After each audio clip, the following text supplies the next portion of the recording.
जय शिवराय मंडळी, आज आपण आहोत तुळापूर या पावनभूमीमध्ये, ज्या ठिकाणी छत्रपती संभाजी महाराजांची पावन समाधी आहे आणि त्रिवेणी संगम याच ठिकाणी आहे।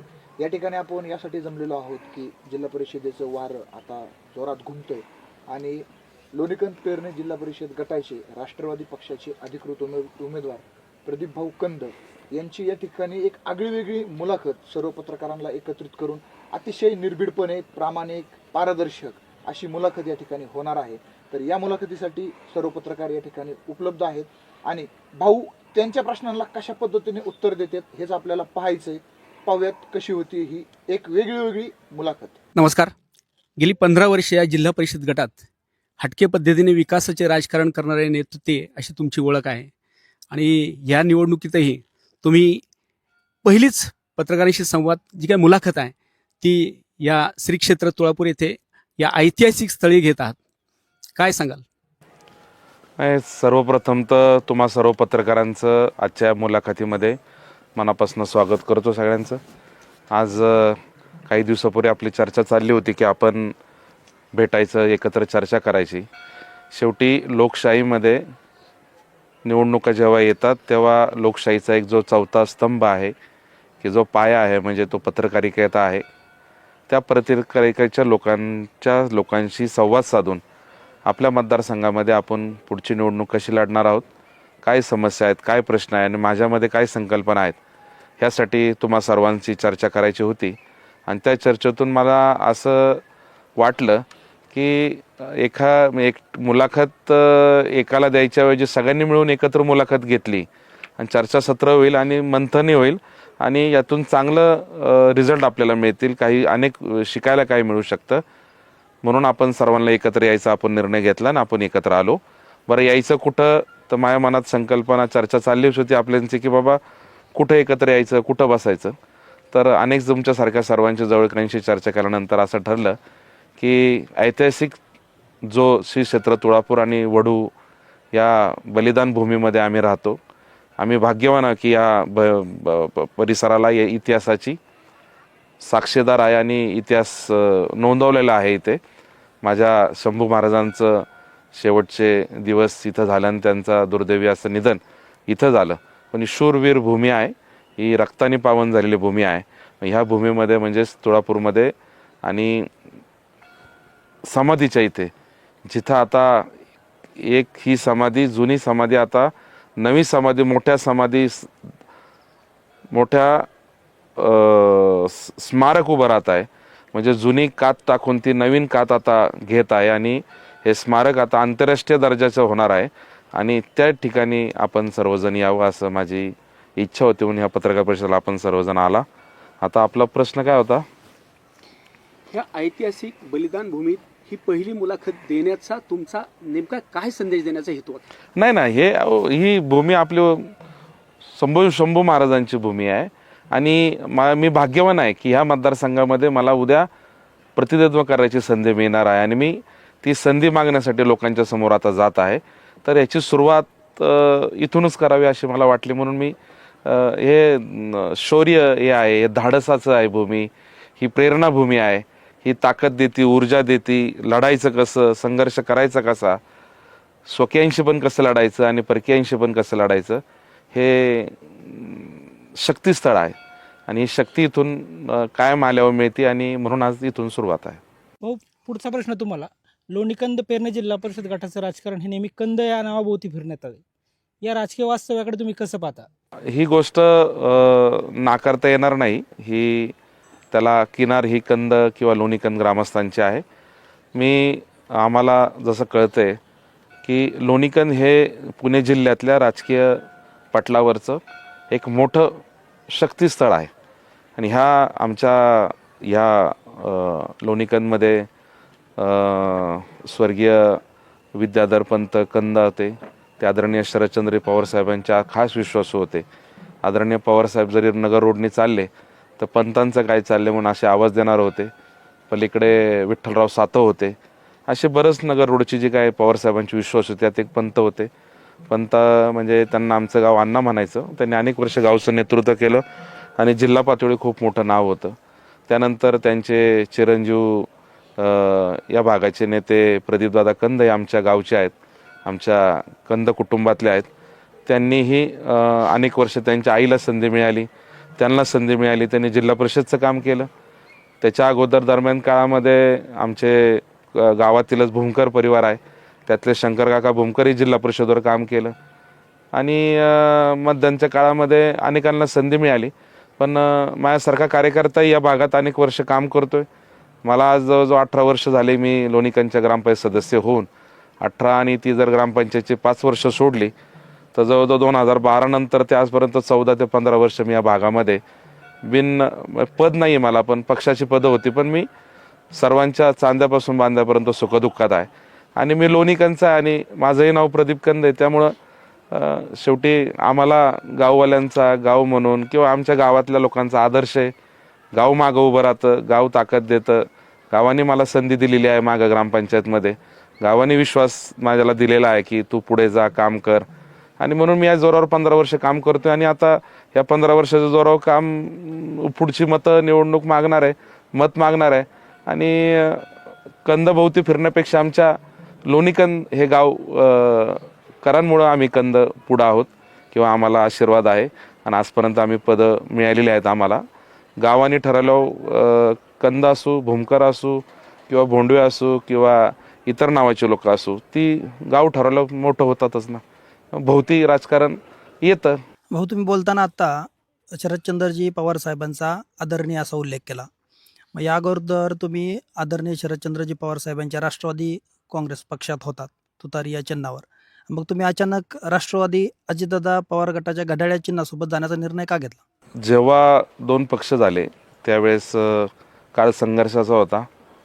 आणि भारतीय जनता पार्टी ह्या विचाराबरोबर मी आजपर्यंत ह्या विचाराशी मी कधी काम नाही केलं किंवा माझी जवळीक पण नाही. आणि त्या गावाला जायचंच नाही, त्या रस्ता विचारलाच नाही आपण कधी.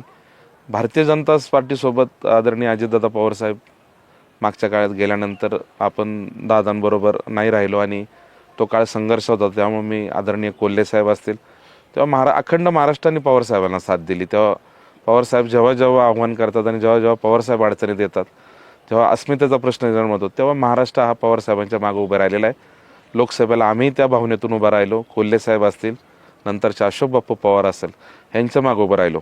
पण आत्ताची निवडणूक ही जिल्हा परिषद कुणाच्या नेत्याकडं ती सुरक्षित आहे किंवा भलं होऊ शकतं. तर मी कायम म्हणतो की जिल्हा बँक अजितदादांच्या हातात आज देशात अग्रेसर आहे. आणि देशातली सगळ्यात मोठी जिल्हा परिषद पुणे जिल्हा परिषद ही अजितदादांच्याच नेतृत्वाखाली आदर्श राहील आणि 1 नंबरला राहील. काम आणि गती आणि प्रशासनावरची पकड आणि माझ्या मतदारसंघामध्ये मला हवी असलेली ताकद अजितदादा पूर्ण क्षमतेने देऊ शकतात. आणि ह्या तालुक्याचे एकदम तरुण तरफदार आमदार आहेत, माऊली आबा कटके. तरुणाई आहे, जोश आहे प्रचंड, कामाचा पळण्याची क्षमता खूप आहे आणि कार्यकर्त्याला ताकद आणि बळ द्यायची क्षमता प्रचंड माऊली आबामध्ये आहे. त्यामुळं माऊली आबांच्या सोबतीने आणि अजितदादांच्या नेतृत्वाखाली येणारी जिल्हा परिषद लढवण्याचा आणि घड्याळ चिन्ह पाहिजे. अजितदादाचा घड्याळ, लाडक्या बहिणीचा घड्याळ आणि शंभू महाराजांच्या स्मारकासाठी ज्यांनी हे स्मारक आजूबाजूला पाहत आहे 200-250-300 कोटीच्या वर गेलेलं आहे. अख्खा देशातून लोक इथे येणारे. आज रविवार आहे, 10-15 हजार लोक आज इथं येतात. हे स्मारक चालू झालं, लाखोनी लोक इथं येतील. अनेक शाळांच्या ट्रिपा इथं जेव्हा पुण्यामध्ये कोल्हापूरची सहल निघेल तर ती शिवनेरीला जाईल, त्यानंतर इथं आल्याशिवाय राहणार नाही. म्हणून हा इतिहास ज्यांनी स्मारक करण्यासाठी पुढाकार घेतला, ह्या स्मारकाचा खरे जर कुणाचं श्रेय असेल तर ते अजितदादा पवारांचं आहे. म्हणून ह्या मतदारसंघातल्या लोकांची इच्छा होती घड्याळाबरोबर तुम्ही राहावा. शेवटी पवार हे कुटुंब आपला आधार आहे, सावली आहे मोठी. आदरणीय श्रद्धेय पवारसाहेब हे तर सर्वांचेच आदर्श आहे. मी काय आणि आता कालच्या परवा पालिकेत निवडणूक तर जे आमच्या मनात होतं तसंच घडलं. दोन्ही घड्याळ आणि तुतारी एकत्र आली. निकाल काही लागू द्या, पण एकत्र आल्याची भावना आहे. शेवटी निकाल हा काही असू शकतो, जय पराजय. कुटुंब एक, गाव एक, भावकी एक, ही सगळी लोक एकत्र आली पाहिजे. शेवटी एकत्रेमध्ये जे सुख आहे, आज ते पवार कुटुंब एकत्र येऊन आपल्या सर्वांनाच आनंद आहे. आणि येणाऱ्या जिल्हा परिषदला पण एकत्र राहतील अशी ही आशावादी आहे. मी प्रार्थना करतो एकत्रच राहावं. भाऊ, माझा एक प्रश्न आहे. लोणीकंद पेरणे जिल्हा परिषद गटात सर्वाधिक कोणत्या समस्या दुर्लक्षित राहिले आहेत यावर तुम्ही काय सांगाल? नाही नाही, समस्या काय संपत नाही, समस्या खूप आहेत. पण एक गोष्ट आहे की एक बॅकलॉग आहे जिल्हा परिषद सदस्याचा 4 वर्ष सदस्य नसल्याचा, आणि त्यानंतर करोनाचे 2-2.5 वर्ष सत्तांतर. त्याच्यामुळे ह्या गडबडीत आहे ना, मी तर म्हणतो 2017ला जिल्हा परिषद सदस्य झाले, त्यानंतर ते फार फार 19ला आमदार की दुसरे आले आमदार. ह्या घडामोडीमध्ये 20 नंतर लागलेला करोना, म्हणजे खऱ्या अर्थानं 2020 नंतरच जिल्हा परिषद सदस्य करोनामध्ये 2-2.5 वर्ष काम करू शकला नाही. त्यानंतर 22ला टर्म संपली, त्यानंतर प्रशासन बघत होतं. लोकप्रतिनिधी जर तिथं असेल तर तो जनतेचे प्रश्न मांडेल ना. आज जर तुळापूरमध्ये काय अडचण असेल, फुलगावमध्ये, तर लोक आपलं जिल्हाधिकारी, आपलं जिल्हा मुख्य कार्यकारी अधिकारी आहे किंवा बांधकाम विभागाचा अधिकारी आहे किंवा आरोग्याचा कोण आहे, त्याकडे जात नाही. तो जिल्हा परिषद सदस्याकडे जातो, पंचायत समिती सदस्याकडे जातो. मग ती लोक त्यांच्यावर संबंधित जिल्हा परिषदमध्ये जी पंचायत समितीमध्ये कामाचा फॉलोअप घेतात. पण दुर्दैवाने इथं ते घडलं नाही आणि निवडणुकाही लागल्या नाही. त्यामुळं बॅकलॉग असा आहे की जे जिल्हा परिषदच्या अंतर्गत रस्ते येतात, जिल्हा रस्ता येतो, तो कोण निधी टाकायचा म्हणून तो मागं राहिलाय. तो एक प्रश्न मोठा आहे. दुसरा प्रश्न म्हणजे खूप आहेत. आता तुम्हाला साधं सांगतो, शेतकऱ्याला गोठ्याचं अनुदान मिळतं, गोठा बांधायला जिल्हा परिषदमध्ये. कुणाला मिळालं आता इतक्या दिवसात? मिळाला जरी असेल तरी तो एखादा हुशार शेतकरी असेल, त्यांनी फॉलोअप घेतला असेल. पण जर जिल्हा परिषद स्थित असता तर तो म्हणला असता गोठ्याचं करून द्या. मी म्हणलं असतं माझ्या मतदारसंघात 50-100 प्रकरणं झालीच पाहिजे, गोठ्याला अनुदान. आज गोठा करणं गरजेचं आहे सुरक्षित. बिबट्याचं प्रमाण वाढलंय, जनावरांवर हल्ले होतात ते, त्यामुळे गोठासाठी सबसिडी आहे. विधवा महिलांसाठी 75% सवलतीमध्ये शिलाई मशीन आहेत, पीठगिरण्या आहेत, सगळं काही आहे, भरपूर काय आहे. जिल्हा परिषद ही मिनी मंत्रालय असतं की जिथं सगळ्या योजना असतात. आणि आपली पुणे जिल्हा परिषद ही त्याची जी उलाढाल आहे किंवा त्याचं बजेट आहे ते खूप मोठं आहे. मी थोडक्यात सांगितलं. आरोग्य विभागामध्ये आज काय झालंय, कोण प्रतिनिधी नाही तर प्रशासकीय लोक काम बघतात. प्रशासनाने कामकाज बघणं आणि लोकप्रतिनिधी कामकाज बघणं ह्याच्यात फरक आहे. लोकप्रतिनिधी हा जनतेची भावना, काम कसं झालं पाहिजे ह्याच दृष्टिकोन ठेवून काम कसं का होईना बसून द्यायचा प्रयत्न करतो.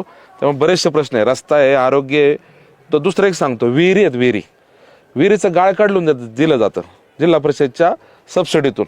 आज जर विहिरीचं जर आपण खोलीकरण वाढवलं, वड्याचं खोलीकरण वाढवलं, जर तुम्ही ते जर जिल्हा परिषदच्या योजनेतून ते जर करून दिलं, विहिरी शेतकऱ्यांच्या जर आपण गाळ काढून जर दिला, तर त्याचा खूप मोठा फायदा आहे. म्हणजे जिल्हा परिषदच्या अंतर असे बरेचसे सांगतो. व्यायामशाळा आहेत, व्यायामशाळा जिल्हा परिषदमधून येतात, ते आज कुठं येत नाहीये, त्या आणाव्या लागतील आपल्याला. हे प्रश्न बरेच आहेत. जिल्हा परिषद होणारा सदस्य हा 10 वर्षाचा बॅकलॉग भरून काढायचा आहे असं समजून त्यांनी कॅपॅसिटीने काम केलं पाहिजे. आणि ती क्षमता माझ्याकडे आहे का नाही, आता जनता निर्णय घेईल. भाऊ, लोणीकंद पेरणे जिल्हा परिषद गटात अशी जोरदार चर्चा आहे की समोरचा उमेदवार 5 ते 6 महिने आता रिंगणात कुठेतरी आलेला आहे आणि तो नौखा आहे. तर त्या तुलनेत मतदार या ठिकाणी आपल्या जिल्हा परिषद गटात तुमचा अनुभव कसा घेतील? नाही, समोरचा उमेदवार कोण आहे अजून फायनल झालेलं नाहीये. उमेदवारी दाखल केल्यानंतर, आज तर उमेदवारीचा 3रा दिवस आहे, उमेदवार कोण आले त्याच्यावर आपण भाष्य करू. तयारी काय करायचा अधिकार करू शकतात, काय विषय नाही. माझ्या तयारीचं विचारा, मी काय करणार ते विचारा. आता दुसरा कधी आलेत काय. भाऊ, जे पहिल्यांदा मतदान करणार आहेत अशा युवा मतदारांसाठी आपला काही संदेश असेल?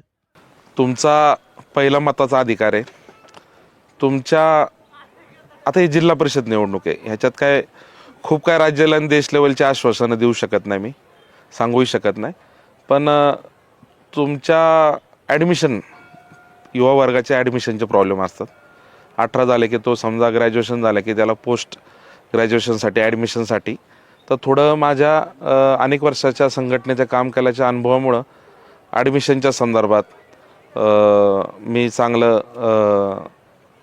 गाईडलाईन्स करू शकतो किंवा मदत करू शकतो. राहिला दुसरा प्रश्न, पहिलं मत आहे, पहिलं मत द्या सुशिक्षित माणसाला, शिकलेला. पहिलं मत आहे जो अनेक वर्ष चांद्यापासून बांध्या काम करतो, तुमच्या गावा गल्लीत खेड्यापाड्यात अनेक वर्ष आलोय. पहिलं मत द्या MSCBसाठी. ट्रान्सफॉर्मरमध्ये मी काम केलेलं आहे. पहिलं मध्या अनेक कामांचा पाठपुरावा या भागामध्ये केलेला आहे. अनेक नेत्यांकडून, अनेक पक्ष सरकारमधून आपण निधी आणण्यासाठी फॉलोअप घेतलेला आहे. आणि पहिलं मध्या की रोखठोक अजितदादा पवारांसाठी, विकास पुरुषासाठी, अजितदादांसाठी पहिलं मत.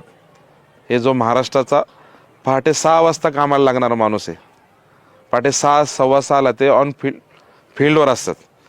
मग ही तरुणाईची जी क्रेज आहे, हे काही जो एक आदर्श आहे आपल्या सगळ्यांसाठी. आज दादाचं वय नाही म्हणत 63-64 असेल, पण आज माणूस तो किती ऊर्जावान काम करतो. तर तरुणाईने ह्या मत त्या नवीन, म्हणजे तुम्ही पहिले मतदार असाल तर ह्या दृष्टीकडून बघून द्या, असं मी तुम्हाला विनंती आहे. भाऊ 15 वर्ष निरंतर सेवा हा जो तुम्ही टॅगलाईन वापरली आणि या सोशल मीडियावर ही खूप व्हायरल झालेली आहे आणि मतदारांनी याची खूप भावनिक साथ घातलेली. तर काय सांगाल, तुमचं पुढचं विजन काय आहे त्याचं? आधी केले मग सांगितले असा आपला म्हणजे मराठी बाणा. आधी केले, आता मी एक म्हणतोय, काम केले आता कमाल करू. म्हणजे आता कमाल करू या मतदारसंघात. फक्त लोकशाहीच्या मार्गाने निवडणुकीच्या निमित्तानं, निवडणुकीतून लोकांचा प्रतिनिधी निवडून आल्यानंतर त्याला जो वैधानिक अधिकार मिळतो की ज्याला जबाबदारीने काम करता येतं, लोकांना आपल्यापाशी येता येतं. 15 वर्ष मी काय केले आता मी हे सांगत नाही, पण 15 वर्ष निरंतर सेवा आणि हाच आपला लोकविश्वासाचा ठेवा आहे. पुढच्या निवडणुकीला काय करणार हा असं तुमचा प्रश्न आहे. म्हणजे काय पुढचं विजन काय? विजन म्हणजे आता मी मागे एका मुलाखतीत सांगितलं की जिल्हा परिषदच्या ज्या योजना बॅकलॉग आहेत तो पटकन पूर्ण करायचा, मागं लागायचा ज्या राहिलेल्या आहेत त्या योजना. आणि आपल्या भागामध्ये विजन असं आहे की आता बिबट्या खूप झालेत. बिबट्या आता माणसाच्या वर हल्ला करायला लागलाय. दुर्दैवाने काही घटना आजूबाजूच्या भागामध्ये घडलेल्या आहेत. बिबट्याचं साठी एक खूप मोठी लोक चळवळ आणि मोठं प्रचंड सरकार लेवलला आपल्या भागातला प्रश्न जो आहे त्यासाठी वन विभागाच्या अधिकाऱ्यांशी सगळ्यात जास्त संपर्क साधून जास्तीत जास्त पिंजरे बसवणे, बिबट्यापासून माणसाला काही हानी होऊ नये किंवा जनावरांना हानी होऊ नये म्हणून बिबट्याचा नायनाश करणे. आणि विजन म्हणजे असं आहे की ट्रान्सफॉर्मर आणि लाईटचं जाळं हे आपल्याला अधिक चांगलं करायचं, ज्याच्यात जी काय दुरुस्ती करणं गरजेचं आहे.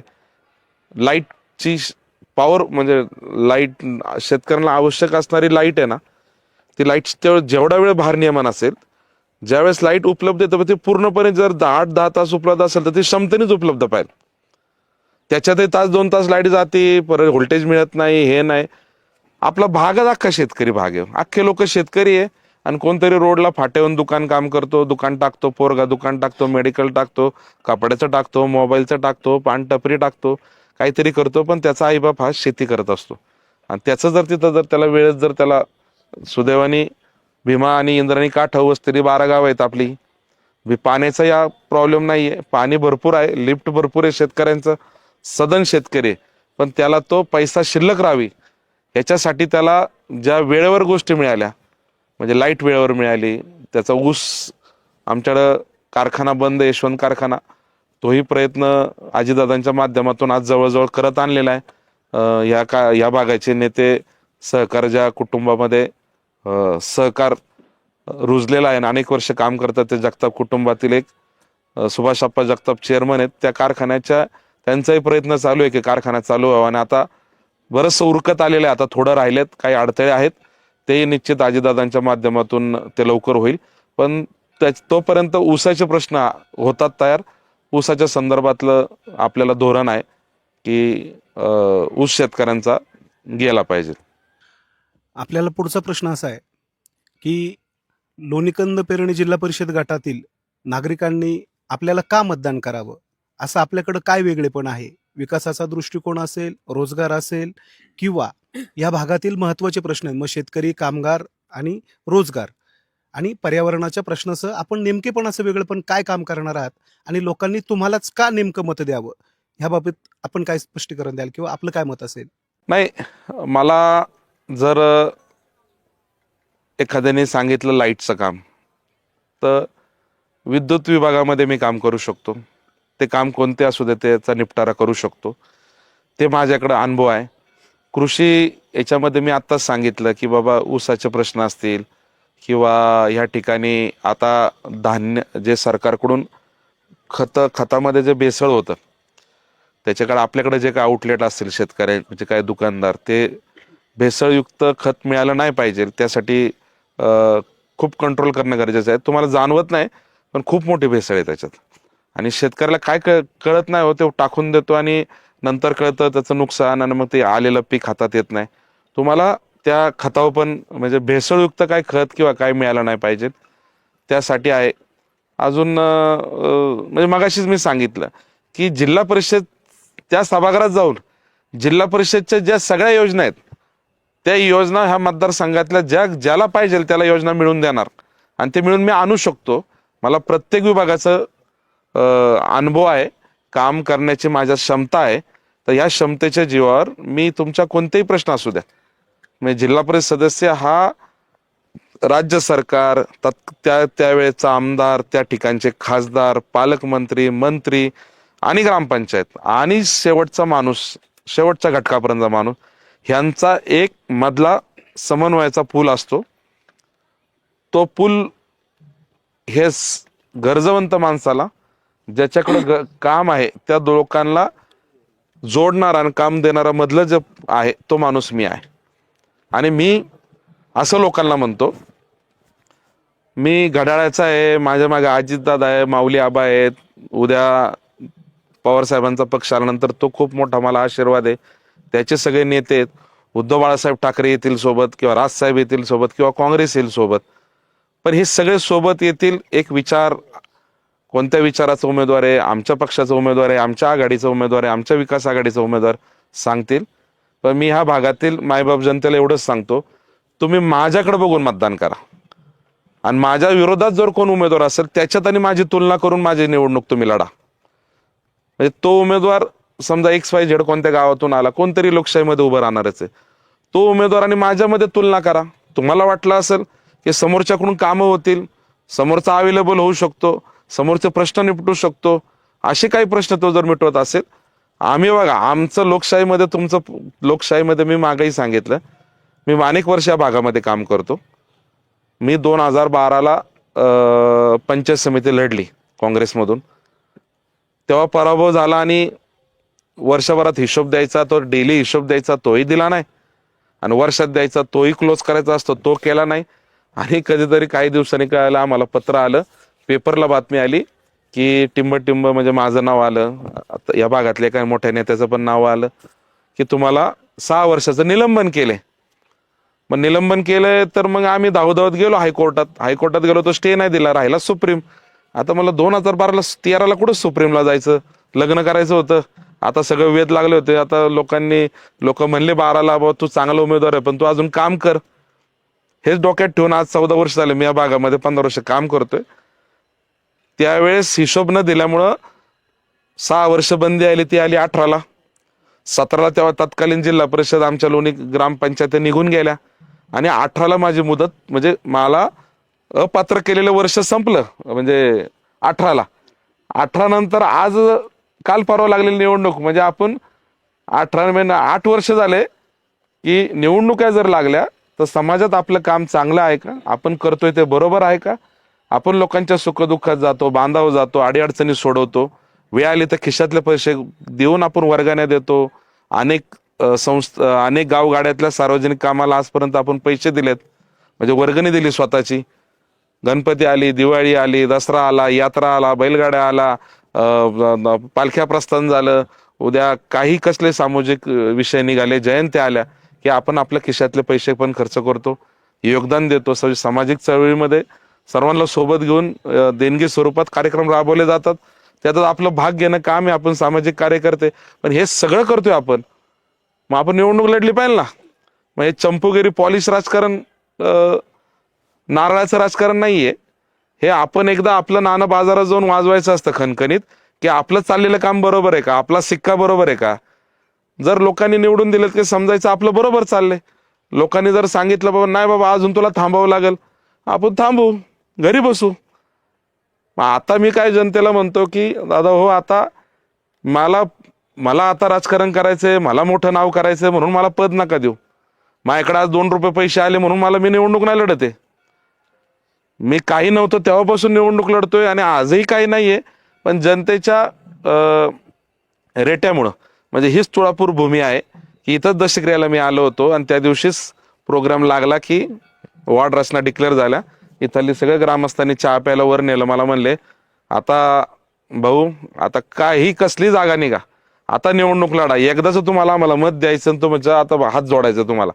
तुम्ही किती लग्न दहावे माहिती करता, एकही कार्यक्रम तुम्ही सोडवत नाही. मग आता मनाशी चंग बांधला की आता आपण करलेलं काम आज आपल्या प्रपंचाला सोडून, कुटुंबाला सोडून आपण आज समाजामध्ये उभं राहतो. सकाळ ते संध्याकाळ आता तसं 2014ला माझं लग्न झालंय, त्याच्या अगोदर 7 वर्ष, त्याच्यानंतरचे आता 11-12 वर्ष आपण लोकांमध्येच आहे. व्यवसाय मी आता वर्ष झाले करायला लागलोय, आता 18 वर्ष झालं समाजसेवाच करतोय. हायती वीटभट्टी होती व्यवसाय, तोही बंद केला, कारण ग्रामपंचायत सदस्य निवडून आलो म्हणून लोक आता बोलायला लागले कोण हा प्रदीप वसंतकंद आहे, की लोणीकंदमध्ये एवढ्या मोठ्या वादळासमोर निवडून आला म्हणून लोकांनी तुळापूर पासून सुरू केलं बोलवायला, या दहाव्याला, या लग्नाला, या उद्घाटनाला. त्यामुळे लोकांकडे वाहत गेलो आणि माझे वडील वसंतराव नाना, त्यांना नाना मागायचे, लवकर त्यांचं निधन झालं. त्यांची थोडी मला साथ होती, थोडी म्हणजे माझ्या मोठ्या भावाची पण मला साथ आहे. त्यावेळेस वडील होते, वडिलांनी कॉलेजच्या जीवनामध्ये मागे उभे राहिले होते माझ्या तिथं, राजकारण किंवा संघटना, कॉलेजच्या निवडणुका. आणि वडिलांच्या नंतर मग वडिलांची इच्छा म्हणून मला राजकीय सामाजिक चळवळ होती म्हणून निवडणुकीला गेलो. म्हणून आता हे तुम्ही मला जो प्रश्न विचारला की आता तुम्ही निवडणुकीला काय तुम्हाला का मत द्यायचं, का मत द्यायचं, मग 15 वर्ष केलंय काम. माझं लोकप्रतिनिधी असावा कसा हे तर मला कळू द्या. माझं मत आहे 15 वर्ष सगळ्यांच्या सुखदुःखात आहे माणूस. म्हणजे तुमचा नेता किंवा तुमचा उमेदवार, विजयी झालेला उमेदवार, तुमचा जिल्हा परिषद सदस्य सुखात पण पाहिजे, दुःखात पण पाहिजे आणि शासकीय योजनेत पण पाहिजे. त्याला ज्या सभागृहात पाठवणार तिथं त्यांनी सभागृह गाजवलं पाहिजे. त्या सभागृहात ह्या मतदारसंघाच्या लोकांना वाटलं पाहिजे आपलं मत ज्या व्यक्तीला दिलं ते मत 1 नंबर आहे, त्या माणसाने 1 नंबरचं काम केलेलं आहे आणि तो उत्कृष्टपणे जिल्हा परिषद सदस्य म्हणून या सभागृहात काम करतो. आणि या जिल्हा परिषद गटाचा एक दिवसेंदिवस कशी नाव मोठं होईल याच्यासाठी काम करू शकतो आणि ते मी करणार. म्हणून ह्या भागातल्या लोकांना मी आज विनंती करतो, निवडणुका आता लागलेल्याच आहेत, आज उद्या AB फॉर्म मिळेल किंवा चिन्ह होईल, प्रचाराच्या रणधुमाळी चालेल. निवडणुकीला वेळी कालावधी खूप कमी दिलेला आहे, पण त्या काळात सगळ्या मतदारांशी घरटी पोचणं शक्य होणार नाही आम्हा उमेदवारांना. पण आम्ही ज्या पद्धतीने का होईना तुमच्या गावामध्ये कानाकोपऱ्यातून स्पर्श, घोंगडी बैठक माध्यमातून येऊ, त्यावेळेस तुम्हाला प्रत्येक वेळी तुम्हाला इतकं बोलून तुम्हाला भूमिका समजून सांगता नाही यायची. ह्या मुलाखतीद्वारेच तुम्ही माझं माध्यमात की हा मुलाखत, ही बातमी, ही प्रसिद्धीच्या माध्यमातून लोकांना तुमच्या गटातला उमेदवार प्रदीप वसंतकंद कसा आहे, तो तुम्हाला योग्य वाटतो का, त्याने दिलेले समर्पक उत्तर तुम्हाला पटतात का, पटत असेल तर तुम्ही या निवडणुकीला त्याच्या मागे उभं राहणार का, हा सर्व ह्याचा तुम्हाला ह्या चर्चेचं, ह्या मुलाखतीचं मंथन असलं पाहिजे. तर मग निवडणुकीला आपण सर्व मुद्द्यासाठी निवडणूक लढायची, 15 वर्ष मागच्यासाठी आणि 10 वर्षाचे बॅकलॉग भरून काढायला मी सक्षम आहे. आणि मी स्वतः आहे, म्हणजे मी स्वतःच हे प्रश्न निपटू शकतो. जिथं माझ्यावर जो डोईजड होतील, जे मोठे भूमिकाचे विषय, तेव्हा तालुक्याचे आमदार माऊली आबा असतील, अजितदादा असतील, किंवा आज मी महायुतीमध्ये पण आलेलो आहे, म्हणजे सत्तेमध्ये पण आहे. त्याच्यामुळे उद्या देवेंद्र भाऊ फडणवीसांकडे मी जाऊ शकतो, मी एकनाथ भाऊ शिंदेकडे जाऊ शकतो, असं काही नाही. त्यामुळे मी सगळ्या ठिकाणी बांधणी करू शकतो, काय विषय नाही. भाऊ, खरं तर छत्रपती संभाजी महाराजांचं हे स्मारक हा या परिसराच्या विकासाचा हा केंद्रबिंदू आहे. या स्मारकाच्या कामाला गती देण्यासाठी आपण आपल्या माध्यमातून काय पुढाकार घेणार? खूप चांगला प्रश्न होता, अपेक्षित होता. आता तुम्ही बघताय काम अतिशय जोरात चालू आहे आणि स्वतः म्हणजे तुम्ही जर आता बघितलं नाही, पण मी इथं आलो की इथं ह्या इंजिनियर लोकांना भेटतो, येतो, जाऊन बघतो, समजून घेतो. कारण कसं दिसणार हे आम्हाला माहिती आहे, पण आतमध्ये काय काय आहे, कुठं काय काय केलंय हे आम्हाला माहिती नाही. आज म्हणजे तुळापूरकरांच्या लोकांनाही माहिती नसेल, कारण जो त्याच्या आपल्या व्यापात आहे, शेती आहे, रोजच्या संघर्षात आहे. पण मी या भागात काम करतो, कधीतरी कायम मला वाटायचं की या भागाचं मी नेतृत्व करणार आहे, आणि ती निवडणूक लागली तर आता लागली निवडणूक तर करणार आहे. या स्मारकामध्ये अनेक गोष्टी बारकाईने केल्यात, आणि खरं पाहिलं ना, या स्मारकाची माहिती घेते ना, अप्रतिम स्मारकाची कल्पना मांडलेली. म्हणजे हा जो स्टॅच्यू इथं उभा राहणार आहे ना, सगळे पत्रकार साहेब, म्हणजे इथं 60 फुटी स्टॅच्यू आहे लखन साहेब, याचं अख्खं प्रतिबिंब याच्यात आहे. कशात आहे? काय ते फाउंटन आहे इथं, अख्खं पाणी आहे. आणि ते म्हणजे ही संकल्पना 20 फुटी, तो 60 फुटीच का घेतला? खाली माग स्मशानभूमी सगळे शिफ्ट होत आहे, तिकडे करते. म्हणजे कलेक्टर लेवलला म्हणजे आदरणीय अजितदादांचं एवढं बारकाईने लक्ष आहे ना इथं, की काय कमीच पडून देत नाही. गावकऱ्यांनी, ग्रामस्थांनी काय सूचना मांडावी, कलेक्टर असतील, संबंधित PW खाते असेल ते करतं. ह्याच्यामध्ये मी मध्ये माझे एक असे आहे की इथं बाजाराचे जे गाळे काढलेत ना आतमध्ये, ते मिळतील, ज्याला मिळायचे त्याला मिळतील, पण तिथं येणारा पर्यटक तिथं जाणार नाही असं माझी शंका आहे बरं का. मी 2 दिवसापूर्वी इथं आलो होतो, तर माझं एकच म्हणणं आहे की गाळे हे लोकेशनला चौकात गाळा असणे आणि आतमध्ये गाळा असणे फरक आहे. हा आतला गाळा आहे, हा रोडला गाळा आला तर लोक गाड्या जाता येता थांबतील, आणि ज्याला गाळ्यांना मिळेल तो गाळा तर त्याचा धंदा होईल. पण तो एक माझे एक लोकप्रतिनिधी झाल्यानंतर एक अधिकार प्राप्त होईल. त्या अधिकारातून मी दादांकडं आणि संबंधित आमदारांकडं मागणी करणार आहे की गाडे दर्शनी भागात आणण्यासाठी काय करता येईल का, तो एक विषय आहे. टॉयलेट संख्या कमी आहे इथं, टॉयलेटची संख्या वाढवायला पाहिजे. आणि पार्किंगचे जर मोठी बस तर 5-6 बस लागतील. तर मग त्याचं काय आहे, आता हे मग जमीन अधिग्रहण आली परत तो विषय नाही, पण मागणी करणं तर विषय. मार्ग सरकार काढेलच, आणि फॉलोअप जिल्हा परिषद सदस्य हा पाठपुराव्याला सक्षम असावा. तो त्याच्याकडे मर्यादित निधी पण असतो, पण अमर्यादित निधी तो फॉलोअप नंतर मग आमदार खासदाराकडून सत्तेचं रूपांतर, निधीचं खात्याचं रूपांतर इथं करू शकतो. भाऊ, पुढचा प्रश्न. आपल्या परिसरात वाहतूक कोंडी मोठ्या प्रमाणात आहे. विशेषतः वाहतूक कोंडीला अडचणी भूसंपादन, रस्त्याचं रुंदीकरण होत नाही. यासाठी तुम्ही कुठला पाठपुरावा करणार आणि कुठल्यापर्यंत? नाही, हा म्हणजे मोठा प्रश्न आहे, काय माझ्या लेवलचा नाहीये. पण काय आता पर्याय नाही, 4 लेन केला पाहिजे. हा तुळापूर रोड 4 लेन केला पाहिजे, त्वरित जमीन अधिग्रहण केलं पाहिजे. शेतकऱ्यांना रेडी रेकनरच्या दरप्रमाणे जो काय जमीन अधिग्रहण कायदा UPA सरकारमध्ये मनमोहन सिंग असताना जो केलेला आहे आदरणीय पवार साहेबांनी, की रेडी रेकनरच्या 4 पटचा 5 पटचा, त्यामधून शेतकऱ्यांना जर जागा घेतली विकास कामासाठी तर त्याचे पैसे त्या प्रमाणात आले पाहिजेत. जमीन अधिग्रहण करून हा रस्ता वाहतुकीचा खूप मोठा करणं, एवढी मोठी हेवी वाहतूक आहे ना इकडे, की हा करणं गरजेचं आहे.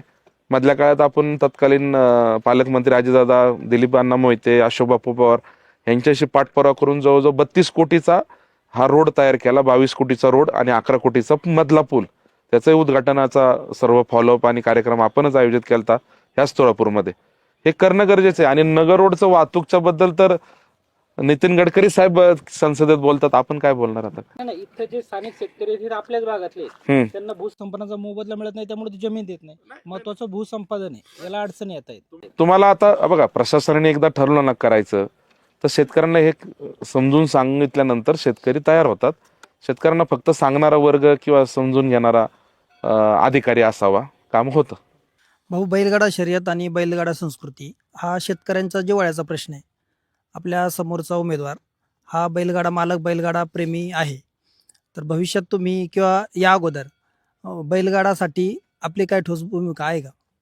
नाही, आता बैलगाडा हा शेतकऱ्यांच्या अतिशय जिव्हाळ्याचा विषय होता. सर्व पक्षांनी सर्व लढाया लढल्या. खासदार आढळराव दादा असतील, डॉक्टर अमोलदादा कोल्हे असेल. संसदेतली लढाई डॉक्टर कोल्ह्यांनी लढली. संसदेच्या बाहेरची लढाई शिवाजीदादा असतील, दिलीपांना मोहिते असतील, किंवा महेशदादा लांडगे असतील, किंवा काँग्रेसचे बरेच लोक होते, राष्ट्रवादी त्यात म्हणजे सक्रिय होते. आणि राज्य सरकारने सर्वांनी एकत्र येऊन, कोणाचंही सरकार असू द्या, सर्वांनी न्यायालयीन लढालेला. आणि तो जो काय प्राणीप्रेमी संघटनेने दाखल केलेली केस होती ती झाली. त्या केसमध्ये, आंदोलनामध्ये आम्ही सहभागी आहे. मी बैलगाडा मालक नाहीये, पण बैलगाडा बघणारा शौकीन असतो ना, त्यातला आहे. पण ते पण शौकीन कुठे माझ्या गावात यात्रा असेल तर, आणि कुणी इतर बाजूला उद्घाटनाला बोलवलं तर. पण आता बैलगाडा उठली, बंदी उठली, नियम लागू झाले, नियम चालू झाले, प्रश्न चालू झाले. आता घाट नाही. आपल्या पंचक्रोशीमध्ये एकच घाट आहे आमच्या लोणीकांचा. तो पण गावकऱ्यांनी बैलगाडा भरवायचा म्हणून एकत्र आले गाव यात्रा कमिटी आणि दुरुस्ती करायचं काम चालू केलं. आता नियम असा सांगतो, नियम असा आहे की कोणत्याच लोकप्रतिनिधीला कोणत्याही शासनातून बैलगाडा घाटाला निधी मिळत नाही. आळं करायची परमिशन दिली, नियम लागून दिले कोर्टाने की बैलगाडा घेतलाच परमिशन तर काय काय सगळे नियम. त्यात एक सगळ्यात मोठा नियम होता की बैल जेव्हा वर धावून वर पोचतो झेंड्याच्या पुढं, तेव्हा तिथं आळं करावं लागतं. म्हणजे बैल बाहेर जाऊ नये, कुणाला दुखापत होऊ नये, बैल जाग्यावर कंट्रोल व्हावा म्हणून ते आळं करतात. बरं, आळं, गाढ बांधणे, ती दुरुस्ती करणे यासाठी निधी कोणाकडून मिळू शकत नाही. ना आमदारचा निधी, ना जिल्हा परिषद, ना शासनाचा कोणता निधी. ह्याला लोकप्रतिनिधींनी, लोकांनी मिळून लोक चळवळीतून ती घाट बांधायचा असतो. सगळ्यात पहिलं लोणीकरांची सुरुवात झाली. मी भाग्यवान समजतो की त्यावेळेस सगळ्यात आधी मला त्या गावात, आमच्या गावच्या आळं बनवण्यासाठी स्वतः स्वनिधी द्यायची मला संधी मिळाली आणि मी ती देऊ शकलो. त्यावेळेस मी 2-3-4 वर्षापूर्वी आळं बांधायला माझ्या गावामध्ये 1 लाख रुपये माझ्या वडिलांच्या स्मरणार्थ सगळ्यात आधी दिले. आणि आज ते चांगलं आमच्या गावकऱ्यातल्या सर्व बैलगाडा प्रेमींनी खूप चांगलं आळं बनवलं आणि घाट अतिशय आमचा लोणीकरांचा चांगला. मग नंतर सगळ्या गावात चालू झालं. मग लोक म्हणले आता तुम्ही या भागात काम करता आणि आपल्या काय, आपण जो येईल सार्वजनिक कामाला नाही म्हणत नाही, नाही बैल पळू शकत किंवा नाही बैल घेतली, पण बैल पळवणाऱ्या, बैलांच्या लोकांना आवडी जपणाऱ्या गावघाटाचा शेवटी यात्रा गावची ही अस्मिता असते. गावचा यात्रा म्हणलं की गाव, गाव म्हणलं की यात्रा, एकीचं प्रतीक गाव. अशा कोणत्या घटनेने वाटतं की गाव एक आहे, ती असते यात्रा. बरोबर ना? ते दुसरी काय नसते. करोनाच्या काळात सरकारने नाही, जग बंद होतं तेव्हा आपल्या गावच्या यात्रा बंद होत्या, देव पण नाही झाला. पण त्यानंतर यात्रा चालू झाल्या आणि एवढ्या जोरात चालू झाल्या की आमच्या भागामध्ये भावडी असेल, तुळापूर असेल, तुळापूरकरांनी पण मोठं घाट बांधायला घेतला. त्यांच्या गावातील घाट बैलगाड्या शौकीन आहेत, त्यांनी मिळून घाटाचं प्रयोजन केलं. त्यांनी मला म्हणले लोणीकरांना जेवढं तुम्ही सहकार्य केलं तेवढं आम्हाला करा. त्यावेळेस ही सगळ्यात पहिली वर्गणी लोक प्रतिनिधी म्हणून, भागातला कार्यकर्ता म्हणून माझ्या आईपतीने मी त्यांनाही 1 लाख रुपये मदत केली किंवा ती करायलाच पाहिजे, कारण लोकांच्या सहभागातून एखादं सार्वजनिक काम उभं करावं लागतं. असे खोलतं खाली जावा, इकडे शेजारी बकुरीला जावा, तिथंही आपण नाही बैल आणू शकत, तर पण बैलगाठा जे येथील बैल त्यासाठी गावगाड्यातल्या घाट सक्षम झाले पाहिजे, चांगले झाले पाहिजे. आणि तो घाटाचं नाव घेतलं तर बैलगाडी शौकीन तिथं आले पाहिजेत, असे घाट गाववाले बनवतात. तिथं मग आमचं योगदान पाहिजे. गाव मिळून करतं, खारीचा वाटा आपण लावतो. तसं या भागातले 5-6 घाट, अष्टापूरपर्यंत घाट बनवलेत. अष्टापूरच्या घाटालाही आपण माझ्या पतीने जेवढं शक्य होईल तेवढं आर्थिक मदत, योगदान दिलेलं आहे. डोंगरगावला दिले, बकुरीला दिले, लोणीकरांना दिले, पेरण्याला दिले, आज तुळापूरला दिले. आता जे काय घाट असेल, घाटाला लोकवर्गणीतून जी मदत करता येईल ती करू. बाकी दुसरं शासनाचा निधी आणू शकत नाही. पण घाट या भागातल्या प्रत्येक गावाने बैलघाट बांधावा. बैलघाट बांधल्यानंतर त्याला लागणारी लोक चळवळीचा सहभाग जो असतो, लोकप्रतिनिधी म्हणून जे सहभाग असतो, जे करणं शक्य आहे ते मी इथूनच्या काळात, इथून मागही केलेलं आहे आणि इथून पुढे अधिक क्षमतेने करू. भाऊ, माझा एक प्रश्न आहे. आपण निवडून आल्यानंतर विकास कामांबाबत आपला काय अजेंडा असेल? हीच योजना आणि हे स्मारकाचा लवकरात लवकर आमदार दादा यांच्याकडे फॉलोअप घेऊन इथं काय कमेंट पडेल ते. आज इथं एक शंभू महाराजांचा एक सेवक म्हणून हे स्मारक पूर्णत्वाकडे जाऊन हे लवकर बाकीचे प्रश्न, मेन रोड अटॅच होणे, हा पूल लवकरच चालू होणे साठी फॉलोअप घेणे, पाठपुरावा घेणे, संबंधित मंत्रालय असतात, जो विभाग असतात तिथं जाणे आणि या भागातला जो बॅकलॉग राहिलाय तो बॅकलॉग भरून काढणार जिल्हा परिषदच्या माध्यमातून. भाऊ, पत्रकार म्हणून माझे खरं तर स्वतःचे आता शेवटचे 2 प्रश्न आहे. तो पहिला प्रश्न आहे क्रीडा क्षेत्राबद्दल आणि दुसरा प्रश्न आहे आमच्या पत्रकारांबद्दल. तर पहिल्या क्षेत्राबद्दल मी या ठिकाणी तुम्हाला विचारतो की क्रीडा क्षेत्र हे समाजामध्ये अतिशय महत्त्वाचं क्षेत्र आहे आणि आपल्या भागात लोणीकंद गावात क्रीडा संकुल आहे, परंतु ते क्रीडा संकुल मंजूर झालं होतं आणि ते असंच पडून आहे 10 ते 15 मला वाटतं 20 वर्ष होत आली, 15 का 20 वर्ष होत आली. ते तसंच पडून आहे, त्याचं पुढं कामच झालं नाही. आणि जो आता नव्याने जिल्हा परिषद गट झालाय लोणीकंद पेरणे, या गटात क्रीडा क्षेत्रात आपण कसं योगदान द्याल किंवा आपल्या भागात क्रीडांगण उभारण्यासाठी, विविध खेळाची क्रीडांगण उभारण्यासाठी, त्यासाठी आपलं योगदान काय राहील भविष्यात? नाही, चांगला प्रश्न आहे. क्रीडा संकुल आमच्याकडं 16 ते 17 एकरमध्ये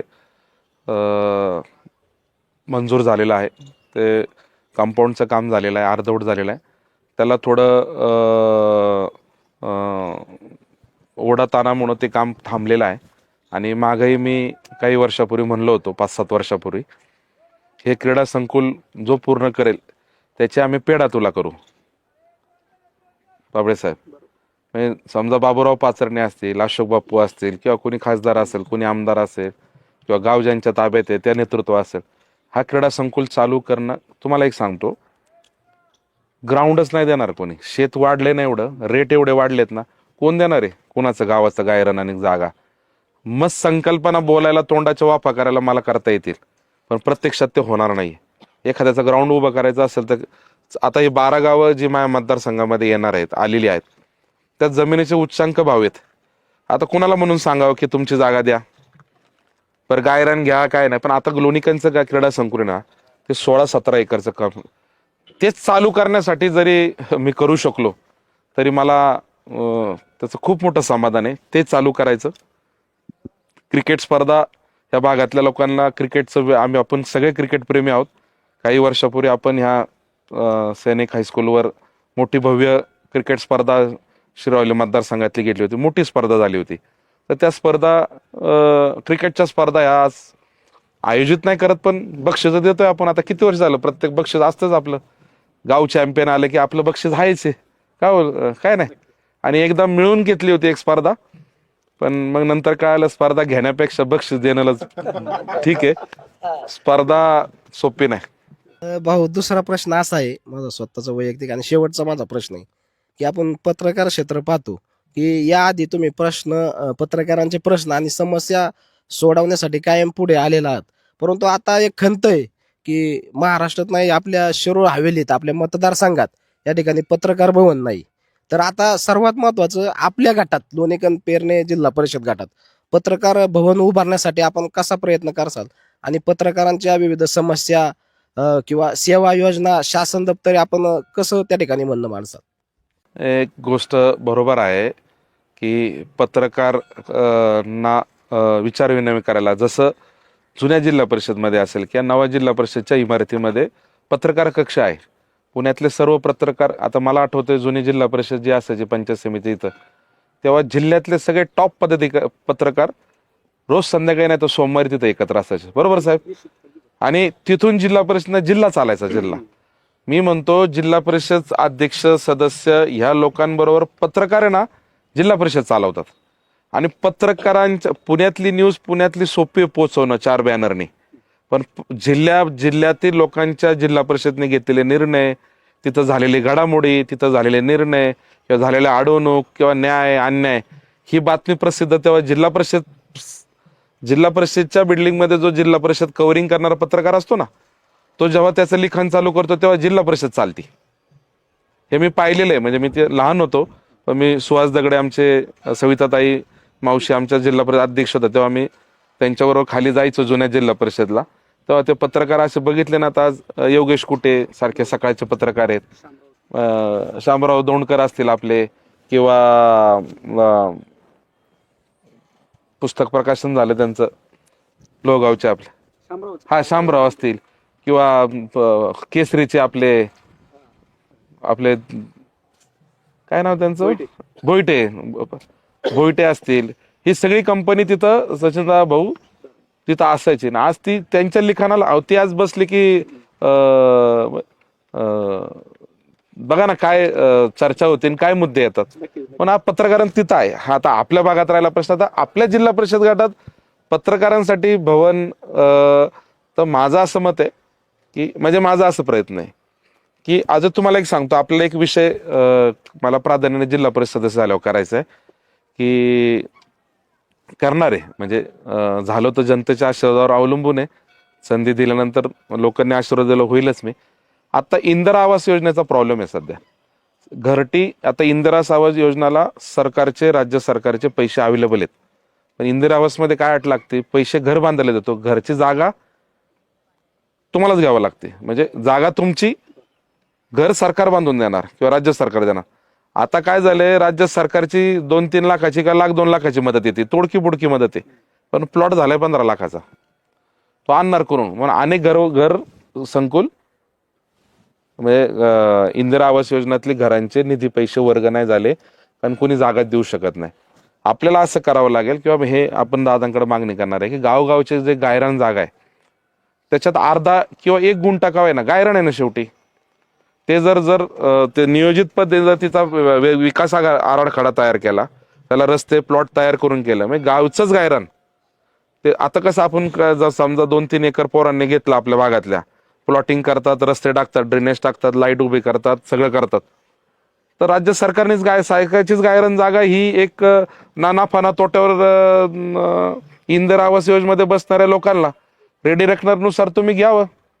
जसं तुम्हाला आमचा 4 पदरी रस्ता करायचा असेल तेव्हा तुम्ही आमच्याकडून नोटिसा काढतात आणि एक शेवटची नोटीस काढतात, द्या नाही तर नका देऊ, नाहीत आता कोर्टातून घ्या पैसे. तुम्हाला योजना एखादी आज रिंग रोड चालू आहे अख्ख्या भागातला, तो आज प्रकल्प तुम्हाला काहींना पैसे मान्य नसेल तर तुम्ही एक ठराविक मुदत देता, प्रांत तो ॲक्विजिशन अधिकारी, नाही तर नंतर काय करतो, ती रक्कम त्यांच्या वाट्याची येणारी, जो शेतकरी देत नाही सहमतीने, सह्या देत नाही, त्यांचे पैसे कोर्टात जमा होतात आणि अधिकारी काय म्हणतात, ताबा घेतात पोलीस प्रशासनाकडून आणि आपल्याला काय म्हणतात, तुमचे पैसे कोर्टात जमा केले, तुम्ही तुमचे भांडण पैसे कोर्टातून घ्या, कोर्ट सांगेल ते. मग मला काय म्हणतोय, मग आता माझं असं म्हणणं आहे की जर तुम्ही गाव गायरानातल्या जर जागा असतील शेतकरी आपलं शासनाच्या, तर त्या ज्याला घरकुल मंजूर आहे, ज्याला जागा नाहीये, त्याला तुम्ही ना म्हणजे रेडी रकमेचा जो काय दर असेल किंवा राज्य सरकारने एक पैसे घेऊन इंदिरा आवास योजनेचे जो लाभार्थी आहे, ज्याला घर नाहीये, कुठंच जमीन आहे, लाडक्या बहिणीमध्ये कसे निकष लावले तुम्ही, तसे जर निकष लावले तर त्यांना जागा मिळेल. आपल्याकडे जागा आज स्वस्त नाही हो, आज 10-15 लाखाची जागा कोणता घरकुलवाला घेऊ शकतो, उपयोगी नाही. म्हणजे योजना येत राहतील पण त्याचा उपयोग होत नाहीये. म्हणून घरकुल च्या संदर्भात आहे त्याच धर्तीवर आता समजा पत्रकार हा, जसं मागाशी सांगितलं, लोकशाही टिकवायची असेल, खरा आवाज सत्य समोर आणायचं असेल, बातमी प्रसिद्ध व्हायची असेल तर पत्रकार जिवंत राहायला पाहिजे, पत्रकार निर्भीड राहायला पाहिजे. तर पत्रकाराला हक्काचे बसायची जागा पाहिजेलच, आणि ती जिल्हा लेवलला पाहिजे का तालुका लेवलला पाहिजे हे माहिती नाही. माझ्या झेडपी गटापुरतं काय असेल तर वैयक्तिक आपण काहीतरी करू. बहुतांश पत्रकार परिषदे ह्या मोठ्या 5 स्टार 3 स्टार हॉटेलमध्ये घेतल्या जातात. आपण आपली ही पत्रकार परिषद आपल्याच भागातील पवित्र अशा भीमा भामा इंद्रायणी नदीच्या तीरावर घेतलेली आहे. या परिसराचा विकास होत असतानाच मात्र या नदीच्या संवर्धनासाठी किंवा तिच्या शुद्धीकरणासाठी कोणतीच ठोस पावलं घेतली जात नाहीत. आपण मगाशीच आपले विकास पुरुष अजितदादा पवारांचं नाव घेतलं. DPDC कोण चालवतं म्हणलं तर अजितदादा पवारांचं नाव प्रकर्षाने घेतलं जातं. तसेच या भागातून मोठ्या प्रमाणावर PMRDAचा निधीही जमा होतो. या दोन्ही संस्थांच्या माध्यमातून गावोगावी ETP प्लॅन्ट बसवण्यावर कोणत्याच लोकप्रतिनिधीने आजपर्यंत काम केलं नाही. आपण सुशिक्षित व तरुण उमेदवार आहात आणि व्हिजन असणारा नेता आहात, तर या प्रश्नाकडे आपण या काळात पाहणार आहात का? नक्की. नदी प्रचंड दूषित. काल आलो तेव्हा इथं काही नव्हतं, आता बघा झालंय. काल काहीच नव्हतं इथं, आता हे काय तयार लागले, जलपरी व्हायला लागले. म्हणजे हे बघा ना किती होतंय ते. आता ह्याला म्हणजे नदी सुधार प्रकल्प जो चालू आहे पुण्यामध्ये, त्यातून जे काय आणता येईल ना आपल्याला. आता इथून अजितदादा तर विचार करतात की हा परिसर कायम स्वच्छ राहावा, तर त्यांच्याकडे तो पाठपुरावा करावाच लागणार, म्हणजे तो करणार. म्हणजे त्यातून मला अजून एवढं माहिती नाही त्यातलं, की कारण हा नैसर्गिक स्रोत आहे. म्हणजे प्रवाह, नदीचा प्रवाह आहे, तो थांबू बदलू किंवा कशा माध्यमातून करू शकत नाही. ह्याला काहीतरी पॉलिसीज ठरवावं लागेल.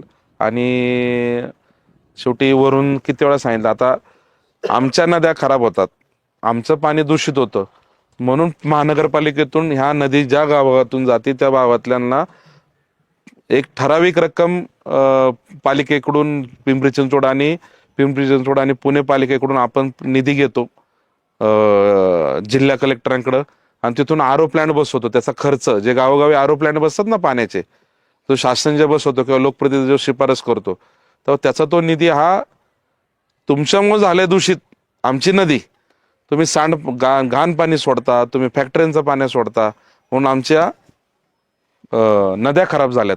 म्हणून तो एक तरतूद करून तत्कालीन 10-15 वर्षापूर्वी तरतूद चालू झालेली आहे की ज्या गावात आरो प्लॅन्ट नसेल तर त्या पालिकेतून आपण बसून घेऊ शकतो आरो प्लॅन्ट पाण्याचा. भाऊ, एक माझा प्रश्न आहे की आपल्या जिल्हा परिषद गटामध्ये फक्त पेरणे एक आरोग्य केंद्र आहे, परंतु त्या ठिकाणी इमारत नाही आहे. तेथे जे उपचारासाठी रुग्ण येतात त्यांना देखील उपचार करताना त्या डॉक्टरांना अनेक प्रश्न होतात. मध्यंतरीच्या काळामध्ये टोलनाक्याच्या जवळपास आरोग्य केंद्राच्यासाठी एक जागा उपलब्ध होणार होती. त्या संदर्भात थोडी माहिती दिली बरं होईल. त्याचप्रमाणे दुसरा असा एक प्रश्न होता, दोन्हीसोबत उत्तर द्या. दुसरा प्रश्न असा होता की आपल्या भागातील जे शेतकरी बांधव आहेत त्यांना अनेकदा आपला माल जो असतो भाजीपाला असेल काय, त्यासाठी चंदननगरला वगैरे भाजी मार्केटला जावं लागतं. मध्यंतरच्या काळामध्ये कृषी उत्पन्न बाजार समितीच्या माध्यमातून आपल्या पेरणे फाटा टोलनाका शेजारी कुठेतरी ठरलं होतं की आपण जागा उपलब्ध करून द्यावी आपल्या भागातील शेतकरी आपला माल याच भागातील व्यक्ती यासाठी, पण त्याच्या पुढे काहीच कारवाई झाली नाही आणि आरोग्य केंद्राचा देखील विषय अजूनही प्रलंबित आहे. त्यासाठी आपण जिल्हा परिषद सदस्य झाल्यानंतर काय करणार आहात? आरोग्याचं फक्त एकच याला पेरण्यामध्ये प्राथमिक आरोग्य केंद्र आहे. ते छोटं आहे, ते मोठंचा जागेचा विषय, तिथं तो वादाचा विषय एक संबंधित तिथल्या शेतकऱ्यांचा आणि ॲक्विजिशनचा विषय आहे, तो समजुतीने सोडावा लागेल. आता यासाठी तर लोकप्रतिनिधी पाहिजे जिल्हा परिषद. आता आपण विचारायला गेलो तर खरं सांगणार नाही किंवा काय माहिती ती पूर्ण अधिकारातून मिळणार नाही. पण उद्या जेव्हा सभागृहात जाऊ तेव्हा समजा पेरण्याचं विस्तारीकरण ते दवाखाना मोठाच करावा लागणार आहे. आज किती नागरीकरण वाढलेले आपल्याला, तो प्रामुख्याने करणार आहे. तो 100% विषय आमदारांशी राजदारांशी मागं लागून आपण प्राथमिक आरोग्य केंद्र हे मोठ्या बेडचं मोठ्या क्षमतेचं उभं करावं लागेल. कारण वाडे भोलेला जे प्राथमिक आरोग्य केंद्र आहे तेही तसं आता कमी पडायला लागलेलं आहे. आणि मला मी आनंदाने सांगू शकतो, अभिमानाने, की आपल्या जिल्हा परिषदचे सगळे डॉक्टर किंवा तिथं असणारे कर्मचारी चांगले आहेत, फक्त संख्या कमी आहे. संख्या कमी. आज कोणताही आज गोरगरिबाला ते तिथं प्रचंड लोक जातात. जर दवाखाना मोठा केला तर लोक तिथं ॲडमिट होतील, लोक तिथं उपचार करतील. आता किरकोळ थंडी ताप किरकोळ गोरगरीब तिथं जातोय, पण एखादा माणूस मोठा जरी आजार असेल, काही जरी त्याला ॲडमिट करावं लागलं बरेच दिवस, तरी त्या दवाखान्यात ॲडमिट करण्यासाठी तिथे जागा तर मोठी पाहिजे. आणि ते टोलनाक्यावर आम्ही ऐकून आहे बरं का, की टोलनाक्यावर दवाखाना व्हायचा आहे का मार्केट कमिटी व्हायची. आता गावकऱ्यांना विश्वासात घेऊन, पेरणेकरांना विश्वासात घेऊन, कुठं गाव आहे ना, जेव्हा कोणत्या गावात होऊ द्या मार्केट कमिटी, जे गाव पुढे येईल त्याला मार्केट कमिटी बघून घेईल, ती खरेदी करते जागा, त्यांची वेगळी स्वतःची संस्था आहे मोठी मार्केट कमिटी. आपली पुण्याची आशिया खंडातली मोठी मार्केट कमिटी आहे, त्यामुळे ते त्यांचं बघून घेतील काय असेल ते. पण त्यासाठी लागणारा स्थानिक मदत जी लागणार आहे गाव लेवलपासून ते उभं करण्यासाठी, त्या मदतीसाठी पुढे आपण जाणार आहे, कारण मार्केट कमिटीची आपल्या भागामध्ये गरज आहे. दुसरा प्रश्न दवाखान्याची तर त्याला जर आता घटनेत काय आहे, जिल्हा परिषद जर प्राथमिक आरोग्य केंद्र जर पेरण्यामध्येच आहे तर ते लोणीकंदमध्ये आणू शकतो का, जर लोणीकंदने जागा दिली तर, असं काय आहे का, हे माहिती घ्यावं लागेल. उद्या वाटलं की आज तुळापूरमध्ये सगळ्यात मोठं गायरान आहे आपल्या भागात, जो येईल त्याला डोळा आपल्या तुळापूरच्या गायरानावर आहे. 900 एकरमध्ये गायरान आहे. काही दिवसापूर्वी काय दुर्दैवी लोक असतील, बघा पालिकेचे तेव्हाचे असतील किंवा अधिकारी, कचरा डेपो आणला होता. त्या चळवळीमध्ये आम्ही काम केलेलं आहे, त्यात आंदोलन केलेलं. इथं याच चौकात आम्ही बावडीला रोड जातो ते ठिकाणी आंदोलन केलं. उदयन महाराजांना आपण इथं डोल आणलं होतं. सर्वपक्षीय लोक त्यात होते. त्यात मी पण त्या नवा कार्यकर्ता होतो, पण त्या चळवळीत होतो. त्या गायरानावर लक्ष आलं. तिथं काही दिवसापूर्वी आलं. अजून एक काहीतरी पालिकेने स्कीम आणली, तर ह्याचा कुठंतरी थांबवावा. आणि जर हाही जागा पुण्याजवळची एवढी मोठी गायरान जागा आहे, उद्या कोणाच्या, आणि शेवटी गावाला विचारात घेतल्याशिवाय उद्या तिथं काय होऊ नये म्हणून एक संकल्पना आता गायरान जागेमध्ये यांनी आणलेली होती, म्हणजे आपले खासदार अमोलदादा कोल्ह्यांनी, की सर्व रोगावर एकच निदान आणि एकच ठिकाण. मग तुळापूरला ती मोठं, त्याला नाव पण मला आठवत नाही, पण इंद्रायणी मेडिसिन एक खूप चांगली संकल्पना अमोलदादाने आणली होती की बाबा हे राज्य सरकार सगळ्याकडून, केंद्र सरकारकडून, आणि तत्कालीन अजितदादांनी त्याला खूप प्रतिसाद चांगला दिला. ते कुठपर्यंत आले नाही माहिती. त्यालाही आता आपल्याला खासदार असू किंवा आमदार असू सगळ्यांकडे फॉलोअप घ्यायचा आहे. दवाखाना आहे. आता मला तो सांगायचा उद्देश काय, यांच्या प्रश्नाला आदरून आहे गव्हाणे साहेबांच्या. जर आज तुळापूरकरांनी जर हॉस्पिटलसाठी जागा जर देत असेल, तर उद्या जिल्हा परिषद मधून प्राथमिक आरोग्य केंद्र जर मोठं बेडचं उपलब्ध होत असेल, तर जे गाव देईल त्या गावात शिफ्ट करता येतं का, हा प्रश्न धोरणाचा विषय. हा कायद्याचं म्हणजे जिल्हा परिषदचा कायदा काय सांगतो, किंवा दुसऱ्या गावात नेऊ शकतो, किंवा एक PSC किती गावात मिळून काय लोकसंख्येच्या आधारे दिली जाते, काय गावाच्या आधारे दिली जाते, हे विचार करावा लागेल आपल्याला. पण आरोग्य केंद्र मोठं यावेळेस होणार. काही नागरिकांचा ठाम विश्वास आहे की प्रदीप भाऊ मोठ्या मताधिक्याने निवडून येतील. याबाबत आपले मत काय? त्या सर्व विश्वसनीय लोकांचं मनापासून धन्यवाद. आशीर्वाद द्या. तुमचे आता हे 15 दिवस आहेत, तुम्ही माझी निवडणूक हातात घ्या.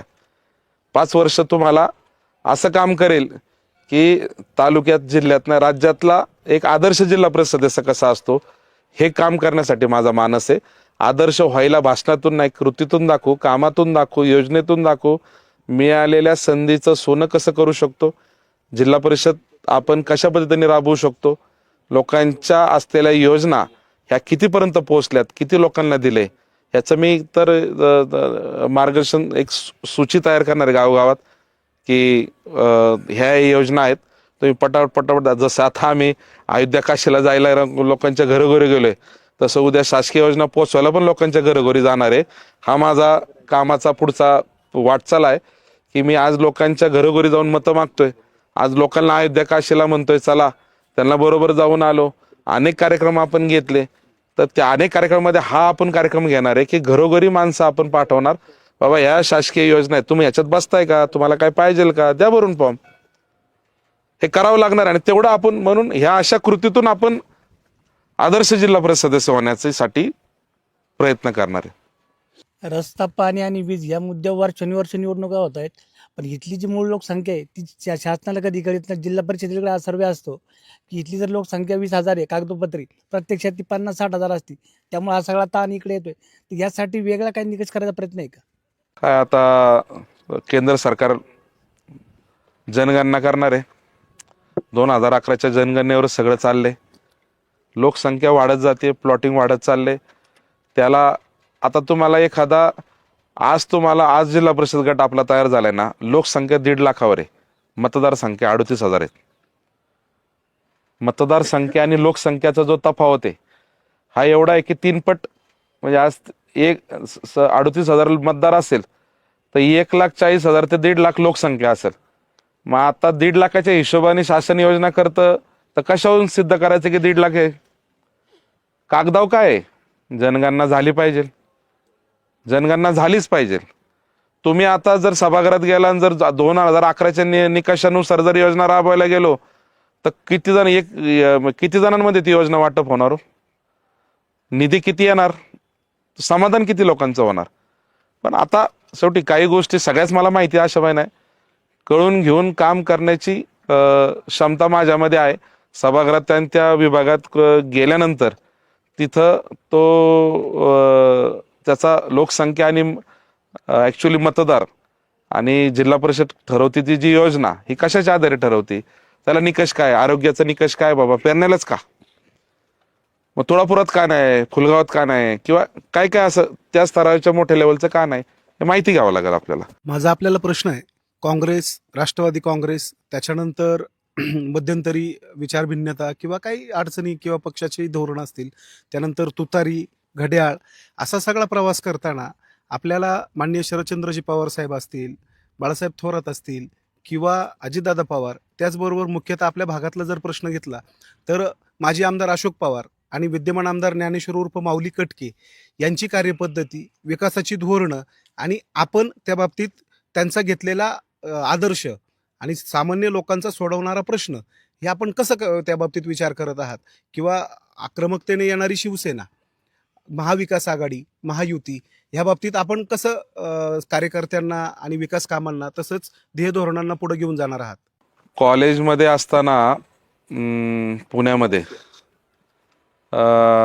माझे तिथं पितृतुल्य म्हणजे आमचे आधारस्तंभ वडिलांप्रमाणे ज्यांनी आपल्याला प्रेम केलं असे पुण्याचे माजी उपमहापौर दीपक भाऊ मानकर यांनी वडीलकी म्हणून आणि त्या राहत असताना त्यांचा खूप प्रभाव आमच्यावर होता. ते काँग्रेसचे होते आणि माझे आजोबा माजी खासदार नानासाहेब नवले, आईचे सख्खे चुलते, हे काँग्रेसचे विचाराचे आहेत, आजही आहेत. म्हणून काँग्रेस विचारधारा कॉलेजपासून होती.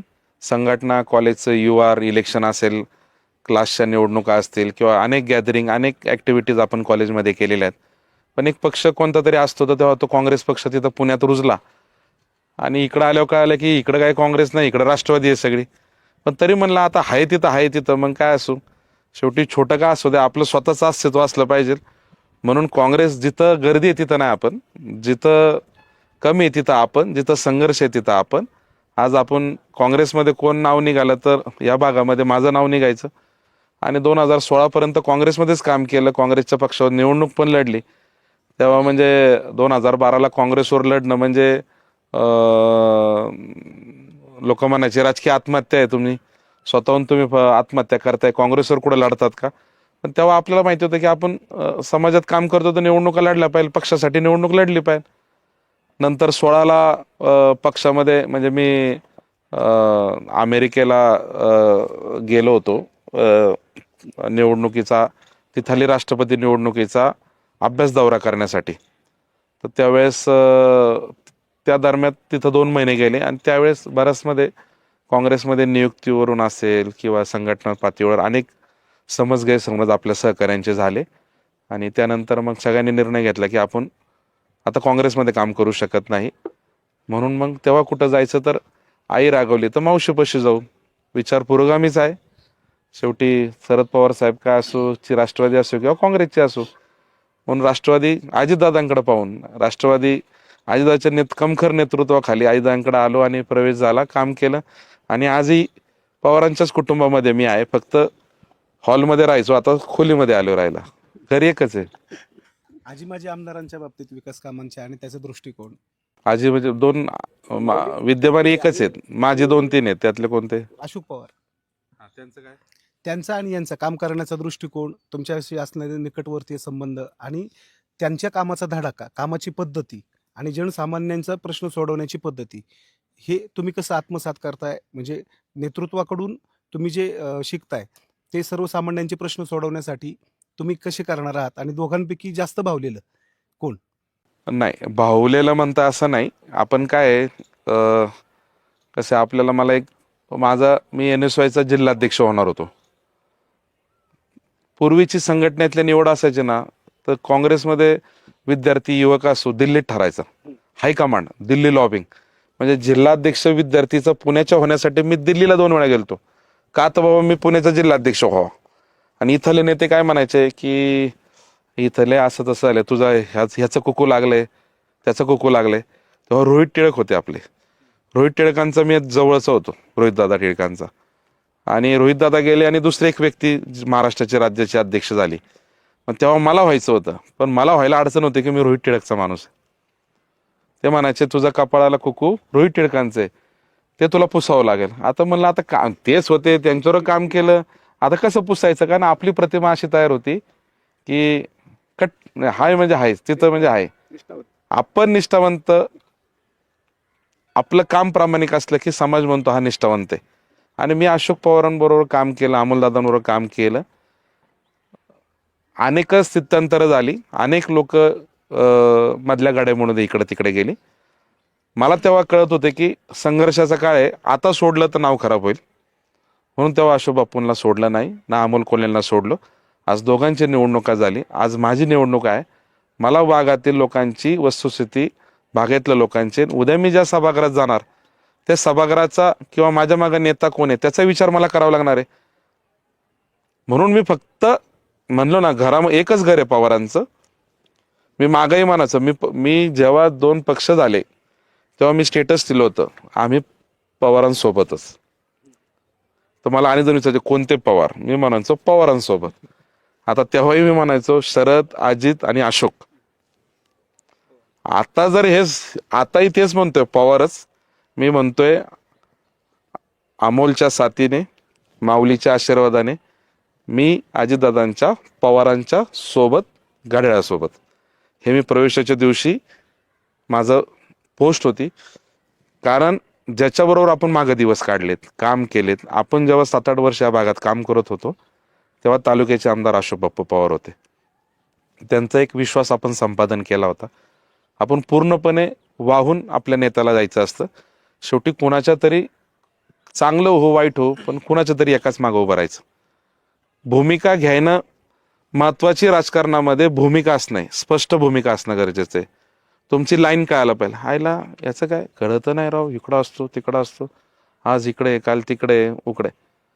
राजकारणामध्ये नेत्याला जर लिडरशिप करायची असेल तर तुमच्यावर विश्वास पाहिजे. आणि विश्वास लोकांना देण्यासाठी माझी निर्णय क्षमता भक्कम असली पाहिजे. मी अशोक बापूंबरोबर होतो, अमोलदादांच्या काळात होतो. त्यांचा काळ निवडणुकीचा झाला. आता सगळं काही बदललंय. आता माझ्या निवडणुकीसाठी लोकांचा आग्रह आहे की आपण जिल्हा परिषद, आणि मग मागाशी माझी भूमिका होती म्हणून माऊली आबा. आता प्रश्न राहिले 2, फरक काय. मी अनुभवलेले अशोक बापू असे की अशोक बापू बोलत नाही. पुढचा माणूस व्यक्त होतो पण बापू व्यक्त होत नाही. बापू ठराविक बोलतात. बापूंच्या डोक्यात फक्त योजना योजना योजना, म्हणजे नाही का, योजना काय करता येईल, युनिक काय करता येईल. सर्वसामान्य माणूस माझ्याकडे डायरेक्ट आला पाहिजे.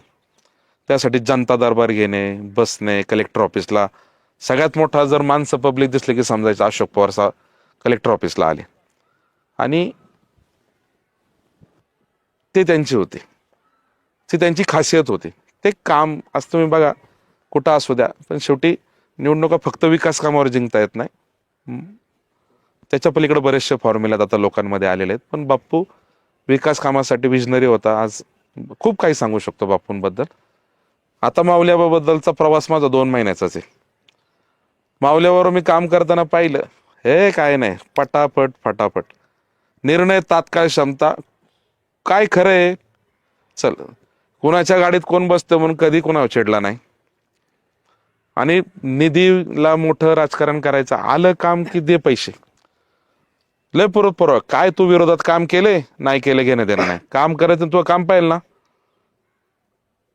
तुझ्या लग्ना माहितीला नाही दिसायचं पण तू काम नाही झालं तर बोल, हे सांग.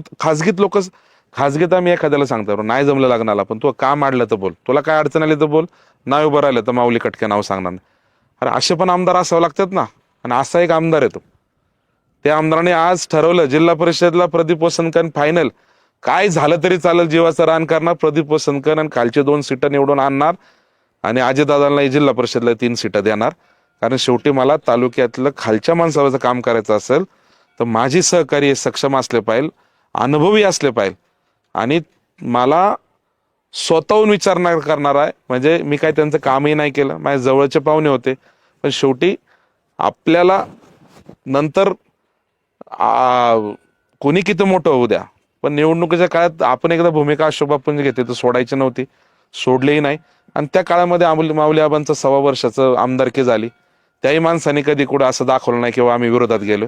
जेव्हा आम्हाला जवळ यायचा संबंध आला त्या माणसाने किंचितही दाखवलं नाही की कुठंतरी काहीतरी होतं. तो म्हणला माझा रिपोर्ट सर्वे खूप चांगला आहे आणि मला अनुभवी माणूस खाली पाहिजे जो सर्वसामान्यांची कामं करू शकतो. मी अख्खी ताकद देतो, तुम्ही राष्ट्रवादी काँग्रेस पार्टीमध्ये मागं उभं राहा, आपण सक्षमपणे लोकांची कामं करू. म्हणजे ही स्पष्टता असणारा तो माऊली आबा कटकेत. आणि मी पाहिलेलं आहे की कार्यकर्त्यासाठी जीवाचं, मग ते कमीपणा मोठेपणा बघत नाही. घालतोय शूज, घालतोय जीन्स, आणि किती किलोमीटर चालू द्या. प्रचाराला आम्ही फिरलोय, नगरपालिका बघितली, महानगरपालिका बघितली. दुसऱ्यासाठी झटणारा माणूस आमदार. आतापर्यंत बऱ्याच मुलाखती घेतल्या, पण अभ्यासू नेतृत्व तुमच्यात पाहायला मिळालं. स्पष्ट वक्तव्य तुमच्यात पाहायला मिळालं की उगाच भंपक काहीतरी निवडून येण्यासाठी बाता मारणारे बरेच उमेदवार आहेत. तर मला जसं शाळेमध्ये एक व्याख्या असायची, यालाच न्यूटनचा लॉ असं म्हणतात, तसं मला 2 व्याख्या सांगा. यालाच योग्य उमेदवार म्हणतात आणि यालाच प्रदीप भाऊ कंद म्हणतात. अशा मला 2 व्याख्या समजून द्या. म्हणजे यालाच योग्य उमेदवार म्हणतात, निवडणुकीसाठी हा उमेदवार योग्य आहे, असा उमेदवार असावा. आणि प्रदीप भाऊ कंदांची काय व्याख्या आहे एक काम करत असताना, किंवा लोकांनी प्रदीप भाऊंकडे कोणत्या पद्धतीने विश्वास ठेवावा, एक ती प्रदीप भाऊ नावाची एक व्याख्या सांगा थोडक्यात. व्याख्या सांगा म्हणजे माझी कशी व्याख्या मी सांगायची काय? म्हणजे की प्रदीप भाऊवरच का विश्वास ठेवा? हा लोकांनी काय वैशिष्ट्य काय वैशिष्ट्य आहे तुमच्यात असं बाबा की पाहिलं हा. आम्ही एक आहे ना, मी कायम असं करतो, म्हणजे माझ्या घरात पण करतो की आता आपल्याला एकत्र जायचंय, वादविवाद नवरा बायकोमध्ये भांडण सगळ्यांचे होते, कोणी माणूस एक विचाराचा नाही. आईशी पण चिडतो आपण, भावावर चिडतो, बायकोवर चिडतो. तर आपण तेव्हा मी आपलं असं मला म्हणजे संघटनेत शिकलेलो, मी संघटनेत काम केलेलं आहे. आम्हाला आहे ना Jawaharlal Nehru leadership institute JNLR, मी काँग्रेसची एक संस्था आहे की जी पक्ष संघटनेचे जे जिल्हा प्रमुख आहेत किंवा जे तालुक्याचे अध्यक्ष आहेत त्यांना कसं काम करावं संघटन म्हणून एक ट्रेनिंग करणारी कॅम्प आहे. तर त्यात एक सेशन द्यायचे, स्ट्रेंथ आणि विकनेस. तुम्ही सगळ्यांनी एकत्र टेबलवर बसा, आपण सगळ्यांनी बसायचं आणि तुम्ही सांगायचे माझी सगळ्यात चांगली एक गोष्ट म्हणजे स्ट्रेंथ आणि एक गोष्ट विकनेस सांगायची. स्ट्रेंथने तुम्ही काय करणार तसंच चालू ठेवणार आणि विकनेसने तुम्ही काय करणार त्याच्यावर काम करणार. बरोबर आहे. तोच लागू माझ्याकडे आहे आत्ता. माझ्याकडे का लोकांनी बघून मतदान करावं, मला लोकांचा विकनेसही लोकांनी सांगावं आणि स्ट्रेंथ पण सांगावी. विकनेस असेल बाबा अशी अशी अडचण आहे बाबा, इथे कमीपण आहे की त्या ठिकाणी ती समजून घ्यायची माझ्यामध्ये क्षमता आहे. आज माझ्याकडे काही नाही आहे तरी आज मी लोकप्रतिनिधी म्हणून उभा आहे. मी कायम सांगतो साहेब, माझ्या लोणीकंदमध्ये आजपर्यंतच्या मी ज्या काय निवडणुका ज्या विचाराचे लढलो तिथं मला मर्यादित यश मिळालं. टक्केवारीत मी मर्यादित आहे आत्तापर्यंत. येणारा काळ मला गाव निश्चितच माझा विचार करेल, माझ्या मागं उभं राहणार आहे. कारण कुणाला वाटत नाही कोणाच्या गावचा उमेदवार निवडून नाही यावा. तर हे सगळं करत असताना आपल्याला का निवडून द्यायचं, तर मी कोणताही द्वेष, मी काम करणारा माणूस आहे. 15 वर्ष बिगर पदाचं काम करून गेलोय आणि छोट्या अल्पसंख्यात म्हणजे कमी टक्केवारीत असताना लोणीकंदचा उमेदवार आज जिल्हा परिषदचा उमेदवार होते. आज ही भावना माझ्याकडे लोकांनी जी बघून दिलेली आहे की बाबा कमी संख्येचा मतदान जरी आकडा त्याच्याकडे कमी असला तरी तो नेतृत्व सक्षम करू शकतो, तोच योग्य आणि उत्तम आहे आणि न्याय देऊ शकतो या पदाला. म्हणून लोकांनी मला निवडून द्यायचं ठरवलंय. सर्वे माझा सांगतोय, सर्वांचे सर्वे माझा सांगतोय. पत्रकारांच्या बातम्या लागू नाही लागू, पत्रकार जे 4 सोबत आहेत किंवा 8 सोबत नाही आहेत, 11 सोबत सगळे आले तरी सगळ्यांचा सर्वे हा आज सकारात्मक आहे माझ्या. आणि ह्या सर्वांच्या स्तरावर काम आपण करू शकतो. त्याच्यामुळे अशा मुद्द्यावर तुम्ही निवडणूक घ्या. ज्या व्यक्तीला 15 वर्ष तुम्ही काहीच नाही दिलं, म्हणजे काही दिलं नाही म्हणजे याचा अर्थ काही मिळालं नाही तरी तो आज त्या मैदानात प्रत्येक आघाडीवर पुढे आहे, कुठेच कमी नाही, सगळं त्याला समजतं, काम करायचा प्रयत्न करतो. अनुभवातून कळालेलं आहे मला सगळं समजतं, म्हणजे मी अनुभवलेले आहेत. आज इथून मागे इतर लोकांसाठी मी मतं मागितलेत, आज माझ्या स्वतःसाठी मतं मागतोय. 15 वर्षासाठी माझं मत मागतोय. 5 वर्षात ती अजरामर राहतील, माझी यादगार राहतील. पण मागची 15 वर्षे माझी शिदोरी आहे, ती शिदोरी आज मी तुमच्यासमोर मांडतोय. त्या शिदोरीच्या आधारे, त्या अनुभवाच्या आधारे, त्या सोसलेल्या मान असतील, अपमान असतील, एकटेपणा असेल, कमीपणा असेल, कधी न लागलेला गुलाल असेल, तरी निष्ठा आणि तत्व न सोडलेला माणूस आहे मी. आज एकटा कुठंतरी होतो, आज गावागावात मोहळ तयार झाले. आज कुठेही कोणत्या घरात जाऊन घ्या, लोक म्हणतात ह्या 15 वर्षाच्या पोराला मतदान द्यायचं. हे 15 वर्ष पोरांनी काम केलंय, आमचं एकही सुख दुःख सोडलेलं नाही. कुठेही येऊ द्या, MSCBची कामात तर एवढं आपण काम उभं केलंय. अजून एक विषय असा आहे, MSCBच्या माझ्या 3 वर्ष मला शासन नियुक्त पद होतं अजितदादांनी दिलेलं. 3 वर्षामध्ये मी MSCBचं किती मोठं काम करू शकतो. म्हणजे मला सांगायचं असं की मला जर एखादी जबाबदारी मिळाली तर मी त्याच्यात सर्वोच्च माझं सर्व काही देऊ शकतो आणि ते काम भारी करू शकतो, ती म्हणजे MSCB कमिटी. त्या MSCB कमिटीतून आज सांगा, मला एखाद्याने ट्रान्सफॉर्मर द्यायला जर कळवलं, तो जर चोरीला गेला असेल तर थोडा वेळ लागतो, चोरीला नसेल गेला तर शनिवार रविवार सोडले तर मी 48 तासात ट्रान्सफॉर्मर उपलब्ध करून देत आलेलो आहे, आत्ताही देतोय. पुढं तर आता मी पदावर गेला तर मी तर लाईटीचा तर एक ब्ल्यू प्रिंटच करणार आहे. ब्ल्यू प्रिंट बाकी नाही, ती MSCB ची लाईटांची शेतकऱ्यांच्यासाठी ती लाईट गाळे पडलेले कुठं मधले रस्ते आणू तो मग जीवाला धोका होईल असे जे काही सार्वजनिक काम आहेत लाईटीची ती आपण दूर करणार आहे. मी अशा सर्व बाबींकडे विचार करावा. मला आता काय दिवस लागेल तुम्हाला सांगावं कशासाठी मला मतदान करावं म्हणून, पण अशा दिलेली जबाबदारी थोडक्यात MSCB ती मी त्या पदाला मी न्याय देऊ शकलो का हे लोकांना विचारा. लोक म्हणतील हो, म्हणून जिल्हा परिषद सदस्याला यंदा प्रदीप वसंत कंद. हो, खरं तर आपण आता मुलाखतीच्या समारोह पुढे चालू, तरी पण एक महत्त्वाचा घटक राहून जातोय. आपण पाहतोय किंवा लोकसंख्येत किंवा मतदारसंख्येत जर पाहिलं तर सगळ्यात मोठा घटक 50% आरक्षण असलेल्या महिला आणि त्या खालोखाल युवक आहे. युवकांसाठी तुम्ही यापूर्वी काम केलेलं आहे, तर महिला सक्षमीकरण आणि युवकांना रोजगार या संदर्भात तुमच्या काय महत्त्वाच्या भूमिका असतील? नाही, मी एक थोडं राजकीय माझा राजकीय नाही, पुण्यात शिकल्यामुळं आणि बाहेर मित्रवर्ग चांगला असल्यामुळं मी महिलांसाठी एक 400-500 महिला कामं करू शकतील असा एक प्रोजेक्ट आणण्यासाठी मी स्वतः कमर्शियल विचार करतो. म्हणजे माझ्या भागातल्या लोकांनाही काम मिळेल, सावलीत काम मिळावं.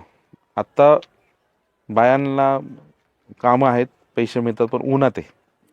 सावलीत कसं आणता येईल तो मी मला जबाबदारी मिळाल्याशिवाय काही गोष्टी मला बंधनात मी आलेला आहे. आता जर माझ्यावर जिल्हा परिषद जबाबदारी आली तर मला एक महिलांसाठी रोजगार निर्मिती करायची. आपल्याकडं युवकांसाठी मागे आपण नोकरी महोत्सव घेतला होता, अनेकांना नोकरी लागल्या. नोकरी का कसं असतं, अभियान राबवतो, नोकरी देतात, पण टिकवणं युवकांच्या हातात आहे, तो त्यांचा प्रश्न आहे, ते कसं राहतोय, पण प्रयत्न तर आपण करतोय. आता आपल्याकडं फुलगाव MIDC मोठ्या प्रमाणात आहे. आज फुलगाव चांगल्या प्रकारे वाढते. आज फुलगावच्या स्थानिक तरुणांना त्या ठिकाणी कंपनीत कामं आहेत का नाही आहेत, संशोधनाचा भाग आहे, तो संशोधन करावं लागेल. आणि पहिलं गाववाल्याला फुलगावच्या लोकांना कामासाठी त्या कंपनीकडं विनंती करणार, फॉलोअप घेणार आणि त्या गावातील पोरांना काम मिळावं, त्यांच्या काही क्षेत्र गेलं असेल किंवा जे काही लोक आहे असे सगळ्यांना वाटून विचारात घेऊन ते काम करायचे.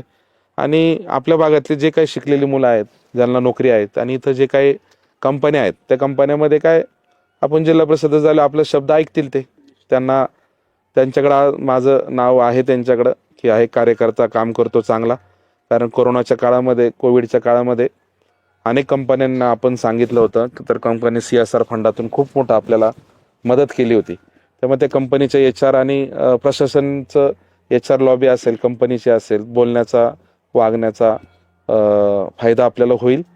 आणि मुलांना तिथं भागातल्या लोकांना जे काही जो माझ्याकडे नोकरी मागेल त्याला घेऊन त्या कंपनीत जाणार आपण. शेवटचा प्रश्न, आगामी निवडणुकीकडे तुम्ही वैयक्तिक राजकीय संधी म्हणून पाहता का लोणीकंद जिल्हा परिषद गटाच्या भविष्याची जबाबदारी म्हणून पाहता? आता आहे ना, मी बिगर लग्नाचा इतके दिवस काम करतो, संसार करतोय. आता लग्न करायचंय म्हणजे थोडक्यात मला संवैधानिक पदाने तिथं बसायचंय. मला हे झालं पाहिजे, हे करून दे हा म्हणायचा अधिकार पाहिजे. संधीचं सोनं करणारा असतो तोच खरा कार्यकर्ता असतो. मग संधी फक्त गुलालाची नाहीये, ही संधी जबाबदारीची. मला जबाबदारी मिळते आता, ती मी लढायची का नाही, मी जिल्हा परिषद लढायची का नाही. काल माऊली आबा म्हणले दार ठोकायला एकदाच येतं, ते उघडायचं का नाही तुम्ही ठरवा तुळापूरकरांनी, बरोबर. संधी एकदा येते, संधी मला आत्ता आहे, ती मी जिल्हा परिषद लढायची का नाही हा माझा निर्णय, आणि तो मी निर्णय घेतलाय, जनतेने सांगितलं लढायचंय. मी संधी ही आता जिल्हा परिषदची घेणार आहे का, आता संधी मिळाली तर मला अधिकार प्राप्त होतो आणि अधिकारातून मी लोकांची कामं करू शकतो. जिल्हा परिषद अशी आहे, मिनी मंत्रालय, मिनी आमदारकी आहे. का म्हणतात त्याला?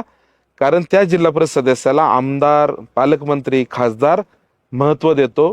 त्याची शिफारस, त्याची सांगितलेली कामं, त्यांच्या लोकांचे जे काही प्रश्न असतील तो विचारपूर्वक करतो, म्हणून जिल्हा परिषद सदस्य असणं गरजेचं आहे. मी निवडणूक आयोगाचे धन्यवाद मानतो, लावली निवडणूक त्यांनी. कोणी का व्हायदा तिथं आता जिल्हा परिषद सदस्य बसू द्या.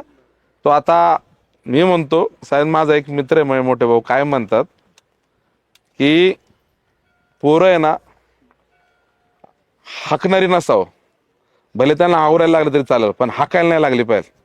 म्हणजे काय, कर्तृत्व करत राहा, एक वेळेस चुकू दे, त्याला सांगू अरे बाबा चुकते तो सांग. आणि एखादा काहीच करत नाही, मग यावा जा रे हे कर रे, जा रे ते कर रे, जा रे हे कर रे, म्हणजे हाकणारा नसावं. म्हणजे नाही का, चल चल चल, त्याला आवरायला लागलं तरी चालेल, पण आवरायला सारखा मी झालो पाहिजे, काम मी एवढं केलं पाहिजे मी माणसाने की मला लोक म्हणले पाहिजे जरा अरे थांब थांब. आणि असा सदस्य नाही पाहिजे की बाबा हाकायला लागते त्याला. म्हणून तुम्ही काय प्रश्न केला मला, संधी द्या, जबाबदारी घेणार. तर आज या ठिकाणी सर्व पत्रकार बांधवांच्या प्रश्नांना, निर्भीड प्रश्नांना म्हणू शकतो आपण, अतिशय चांगल्या पद्धतीने मार्मिक उत्तर प्रदीप भाऊ यांनी दिलेली आहेत. पाहूयात येत्या 7 तारखेला गुलाल होतोय कोणाचा.